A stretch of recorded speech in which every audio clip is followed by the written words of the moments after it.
نبی اکرم صلی اللہ علیہ وآلہ وسلم کا ارشاد ہے کہ بدترین چوری کرنے والا شخص وہ ہے جو نماز سے بھی چوری کر لے۔ صحابہ رضی اللہ عنہ نے عرض کیا کہ یا رسول اللہ، نماز میں سے کس طرح چوری کرے گا؟ ارشاد فرمایا کہ اس کا رکوع اور سجدہ اچھی طرح سے نہ کرے۔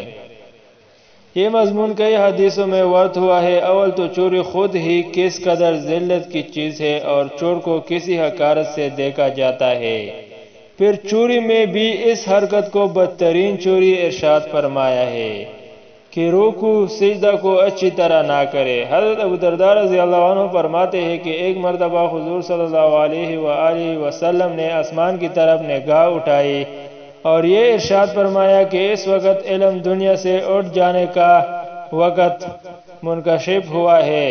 حضرت زیاد صحابی رضی اللہ عنہ نے عرض کیا کہ یا رسول اللہ، علم ہم سے کس طرح اٹھ جائے گا؟ ہم لوگ قرآن شریف پڑھتے ہیں اور اپنے اولادوں کو پڑھاتے ہیں، اور وہ اسی طرح اپنے اولاد کو پڑھائے گا اور سلسلہ چلتا رہے گا۔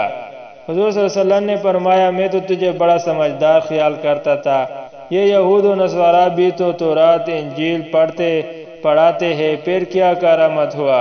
ابو درداء رضی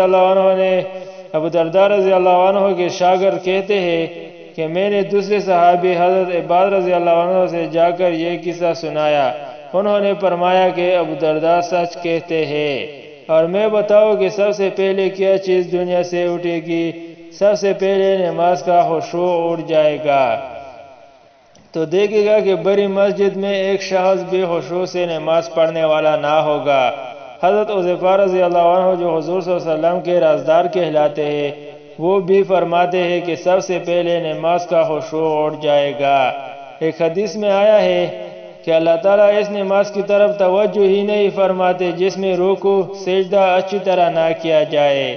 ایک حدیث میں ارشاد نبوی ہے کہ آدمی 60 برس تک نماز پڑھتا ہے مگر ایک نماز بھی قبول نہیں ہوتی، کہ کبھی رکوع اچھی طرح کرتا ہے تو سجدہ پورا نہیں کرتا، سجدہ کرتا ہے تو رکوع پورا نہیں کرتا۔ حضرت مجدد الفسانی نور اللہ مرکزہ نے اپنے مکاتیب خطوط میں نماز کے اہتمام پر بہت زور دیا ہے اور بہت سے گرامی ناموں میں مختلف مضامین پر بحث فرمائی ہے۔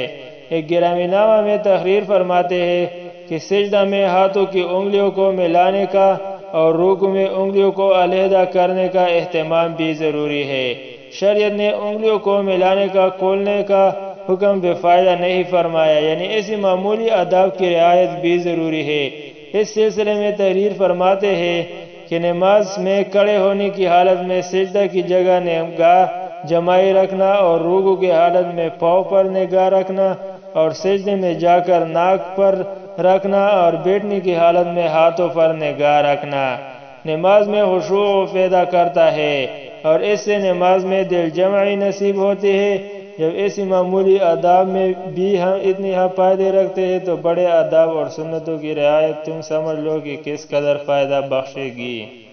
نبی اکرم صلی اللہ علیہ وآلہ وسلم کا ارشاد ہے کہ قیامت میں آدمی کی اعمال میں سب سے پہلے فرض نماز کا حساب کیا جائے گا۔ اگر نماز اچھی نکل آئی تو وہ شخص کامیاب ہوگا اور بامراد، اور اگر نماز بیکار ثابت ہوئی تو وہ نامرادہ خسارے میں ہوگا، اور کچھ نماز میں کمی پائی گئی تو ارشاد خداوندی ہوگا کہ دیکھو اس بندے کے پاس کچھ نفلیں بھی ہے جن سے فرضوں کا پورا کر دیا جائے، اگر نکل آئی تو ان سے فرضوں کی تکمیل کر دی جائیں گی۔ اس کے بعد پھر اسی طرح باقی اعمال، روزہ، زکوٰۃ وغیرہ کا حساب ہوگا۔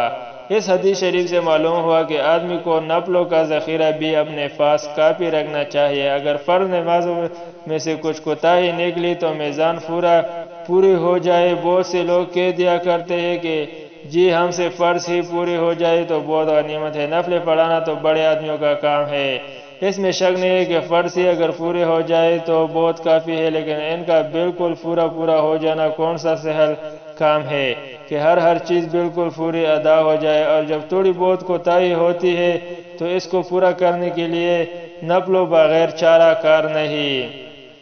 ایک دوسرے حدیث میں یہ مضمون زیادہ وضاحت سے آیا ہے ارشاد ہے کہ اللہ تعالیٰ نے عبادت میں سب سے پہلے نماز کو فرض فرمایا ہے، اور سب سے پہلے اعمال میں سے نماز ہی پیش کی جاتی ہے، اور سب سے پہلے قیامت میں نماز کا ہی حساب ہوگا۔ اگر فرض نمازوں میں کچھ کمی رہ گئی تو نفلوں سے اس کو پورا کیا جائے گا، اور پھر اس کے بعد اسی طرح روزہ کا حساب کیا جائے گا، اور فرض روزوں میں جو کمی ہوگی وہ نفلی روزوں سے پورا کر دیا جائے گا، اور پھر زکوٰۃ کا حساب اس طریقے سے ہوگا۔